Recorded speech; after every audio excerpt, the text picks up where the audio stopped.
Next 9 news में आपका बहुत बहुत स्वागत है। मैं हूं आपके साथ अबरारुल हक रहमानी।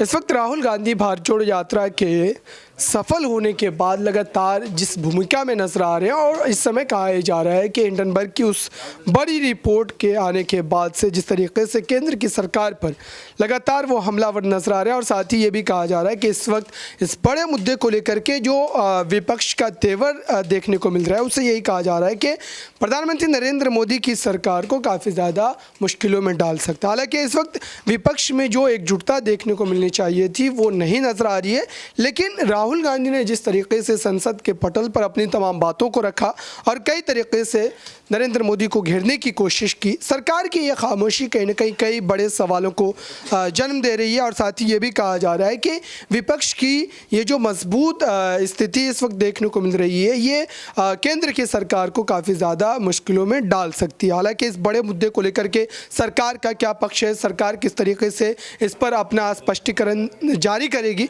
ये देखना होगा। हालांकि इस समय बड़ा सवाल ये जो है पैदा हो रहा है कि सरकार ने जितने भी ठेकेदारी अडानी समूह को दे रखी है, क्या इस बड़े प्रकरण के बाद उसमें किसी तरीके से कटौती की जाएगी, क्या उनसे वो तमाम ठेकेदारियाँ वापस ली जाएंगी, ये तमाम कैसे आप कह सकते हैं कि कई बड़े अहम सवाल है जिनके जवाब तलाशने की कोशिश करेंगे। न्यूज़ रूम में बैठे सहयोगियों से समझेंगे कि दरअसल इस पूरे मुद्दे पर उनकी क्या राय है और क्या वाकई विपक्ष सत्ता पक्ष को झुकाने में सफल हो पाएगा। हालांकि कई बड़े मोर्चों पर जिस तरीके से सरकार का रवैया देखने को मिला है उसे नहीं कहा जा सकता कि इतनी आसानी से इस पूरे मुद्दे को हावी करवाने में और साथ ही 2024 तक क्या ये मुद्दा चल पाएगा, क्योंकि विपक्ष के पास एक बड़ा मौका है कहीं ना कहीं सत्ता पक्ष को इस बात के लिए यहाँ पर माफ़ी मंगवाने का और साथ ही प्रधानमंत्री नरेंद्र मोदी से रिश्तों को लेकर के जो तमाम बातें निकल करके सामने आ रही है। खुद राहुल गांधी संसद में खड़े होकर के कई तस्वीरों को साझा करते हैं और ये सवाल पूछते नजर आते हैं कि दरअसल प्रधानमंत्री नरेंद्र मोदी इस पूरे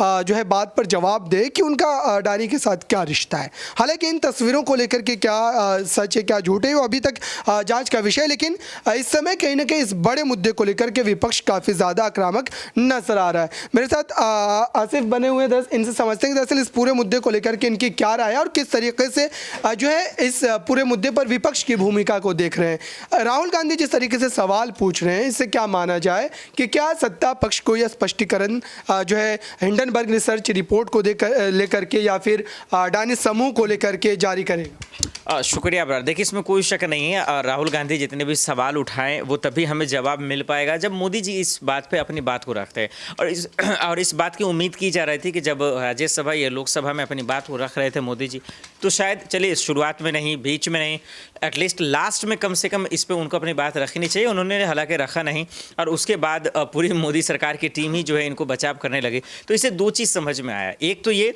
कि वाकई में कहीं ना कहीं अडानी पे जो घोटाला का आरोप जो लगे उसके बाद वो खास करके अब तो देखिए 20वें लिस्ट से भी बाहर हो गए, यानी T20 लिस्ट के भी बाहर हो गए। पहले टॉप 10 से बाहर हुए और अब 20वें लिस्ट से भी बाहर हो गए।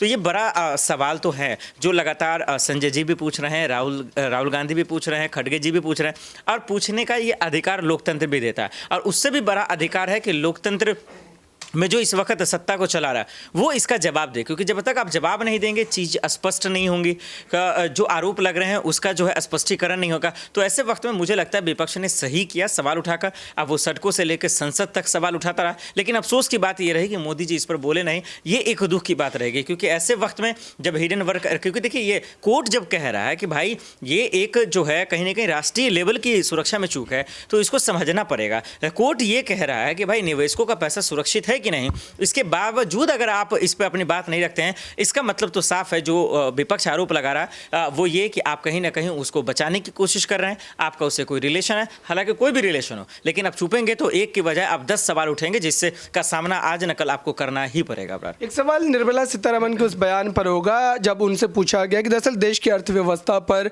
जो इसका किस तरीके से खतरा देखने को मिलेगा, क्या उससे कोई फर्क पड़ेगा। उन्होंने सीधे तौर पर कहा कि देश की अर्थव्यवस्था पर इसका कोई भी असर नहीं पड़ेगा। तो क्या वाकई ये बयान मानने लायक?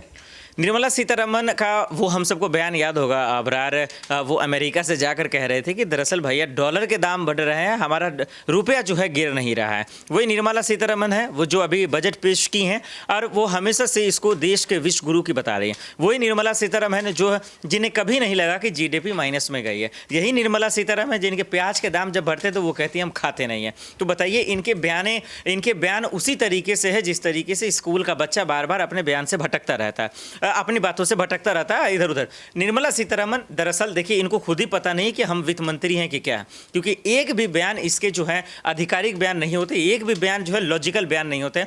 मुझे लगता है कि दरअसल इकोनॉमिस्ट की इनकी जानकारी ही नहीं है, क्योंकि अगर इन्हें होता तो अडानी के आज शेयर क्यों गिर रहे हैं, एलआईसी या फिर एसबीआई ने सबसे ज़्यादा लोन उनको क्यों दिए, मोदी सरकार के बिना परमिशन के कैसे मिला, इसका वित्त मंत्री निर्मला सीतारमण जवाब देती। लेकिन उनके पास जवाब इसलिए नहीं है क्योंकि उनका कंट्रोल, रिमोट कंट्रोल किसी और मंत्री के हाथ में है। अबरार, बहुत बहुत शुक्रिया। तो ये पूरी आप कह सकते हैं परिस्थिति इस वक्त हिंडनबर्ग रिसर्च रिपोर्ट के आने के बाद कहीं ना कहीं माने जा रहा है कि जिस तरीके से लगातार गिरावट दर्ज की जा रही है शेयर वैल्यू में, उसके बाद ये कहा जा रहा है कि अभी तक जितना आप कह सकते हैं घाटा हुआ है अडानी समूह को पूरी तरीके से, उसे ये कहा जा रहा है कि पूरे देश का जो रेल बजट है उससे भी 5 गुना ज़्यादा का घाटा हो चुका है। और अभी की खबर की बात करें तो दरअसल कहा जाए 3 कंपनियों के शेयर उन्हें जो है गिरवी रखना पड़ गया है। तो ऐसे में आप किस तरीके से देख रहे हैं कि आने वाले समय में और भी ज़्यादा इसमें जो है देखने को मिल सकती है? बहुत कुछ हो रहा है। आपको पता है यहाँ पर कि साफ तौर पर देखा जाए तो गौतम अडानी ने 82,000 करोड़ रुपए का लोन लिया था। आपको याद होगा कि हमारे छात्र जब इस देश में युवा जब लोन लेने के लिए बैंकों में जाते हैं तो उनको मना कर दिया जाता है, उनसे पूछा जाता है कि आप किस चीज़ की तैयारी कर रहे हैं, आप क्यों लोन ले रहे हैं। तो एजुकेशन लोन लेने के लिए लाले पड़ जाते हैं, लेकिन यहाँ पर अडानी जी को 82,000 करोड़ रुपए का लोन मिल जाता है। आखिर कैसे 690 नंबर से आखिर तीसरे नंबर पर कैसे आ जाते हैं? अगर यहाँ पर 9 सालों का जिक्र करें तो 3 साल तो कोरोना में निकल गया, तो 5 साल में अडानी ऐसे अमीर इंसान कैसे हो गए, सबसे बड़ा सवाल।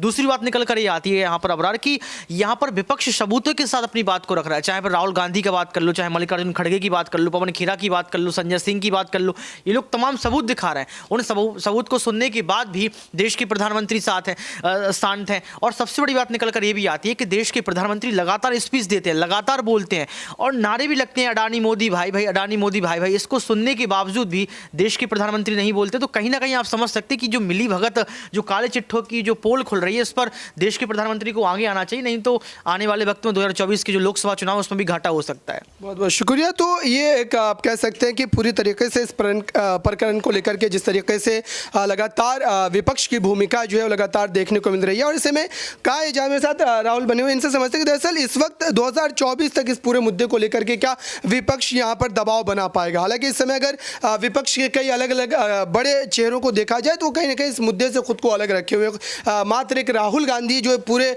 परखड़ तरीके से इस पूरे मुद्दे को उठा रहे। जी देखिए, अगर हम बात करें ऐसे, यही पहला मुद्दा नहीं है। इससे पहले महंगाई का मुद्दा कांग्रेस ने उठाया, किसानों का मुद्दा कांग्रेस ने उठाया, गरीबी का मुद्दा उन्होंने उठाया, रोजगार का मुद्दा उठाया। कांग्रेस एक ऐसी पार्टी है जिसने शुरुआत से लेकर विपक्ष में वो वाली भूमिका निभाई है जैसे सत्ता पक्ष में थे। देखिए, जब ये एक वक्त में 70 साल इन्होंने राज किया, उस वक्त भी इनका, अगर मनमोहन सिंह का देखिए हम जिक्र कर ले, जब मनमोहन सिंह प्रधानमंत्री थे तो उनका मेन फोकस किस पे था? भारत की अर्थव्यवस्था पर था, बेरोजगारी पर था और इसके अलावा किसानों पर था। लेकिन आज हम देख लीजिए 2014 के बाद जो भारत की जीडीपी है वो माइनस में चलती गई है। क्यों? क्योंकि सरकार का अर्थव्यवस्था पर ध्यान नहीं था। ये वो वाली सरकार है जिसने लॉलीपॉप देने का काम किया है और जनता आज विश्वास इन पर इसलिए नहीं कर रही क्योंकि ये धोखेबाज लोग हैं। इन्होंने एक वक्त में कहा था कि भाई नोटबंदी इसलिए की गई है क्योंकि काला धन वापस आएगा। कहां काला धन आया है? आपने कोई रिकॉर्ड दिखाया? आपने जनता को दिखाया? या मीडिया में इस तरीके की चीजें आई? नहीं आई, क्योंकि हम ये देख रहे हैं कि सरकार ने जनता को बेवकूफ बनाने का जो काम किया है।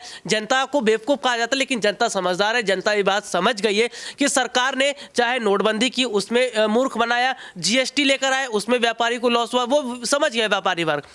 किसानों को लेकर हम देख रहे थे टीकरी बॉर्डर पर और तमाम तरीके से जो किसान आंदोलन चल रहा था उस पर सरकार को झुकना पड़ गया। तो सरकार ये कर रही है कि मौजूदा समय के अंदर जनता को जितना हो सके बेवकूफ़ बनाया जाओ। लेकिन मुझे लगता है कि अडानी का जो स्कैम हुआ है मोदी सरकार के साथ मिलकर, दोनों मिली भगत जो 2014 से खा रहे थे देश का पैसा, आज जनता जान गई है कि ये वो सरकार है जो केवल अमीरों की सरकार है। ये देश को क्या करना चाहती है? गरीब की मदद नहीं करना चाहती है, जबकि गरीब की मुश्किल बढ़ाना चाहती है। मुझे वाकई आने वाले वक्त में ऐसा लग रहा है कि इसका मुद्दा तो चुनाव पर असर पड़ेगा, लेकिन कहीं ना कहीं वोट बैंक पर भी पड़ेगा। बहुत बहुत शुक्रिया। तो सहयोगियों से बात करके तमाम जानकारी हम आप तक पहुंचाने की कोशिश कर रहे हैं। दरअसल इस पूरे मुद्दे को लेकर के जिस तरीके से विपक्ष लगातार हमलावर है सरकार पर, प्रधानमंत्री नरेंद्र मोदी और गौतम अडानी के रिश्तों को लेकर के यहाँ पर कई तरीके से जो है हमले किए जा रहे हैं और साथ ही सवाल पूछा जा रहा है कि दरअसल इस पूरे मामले को लेकर के सत्ता पक्ष का क्या रद्द-ए-अमल है, किस तरीके से इस पूरे मुद्दे पर वो अपना स्पष्टीकरण कब तक जारी करेंगे। तो देखते हैं कि राहुल गांधी इस पूरे मुद्दे को लेकर कितना ज़्यादा माहौल जो है वो बना पाते हैं अपने पक्ष में। इस खास रिपोर्ट में बस इतना ही। देखते रहिए ताज़ा तरीन खबरों के लिए नेक्स्ट 9 न्यूज़ को। धन्यवाद।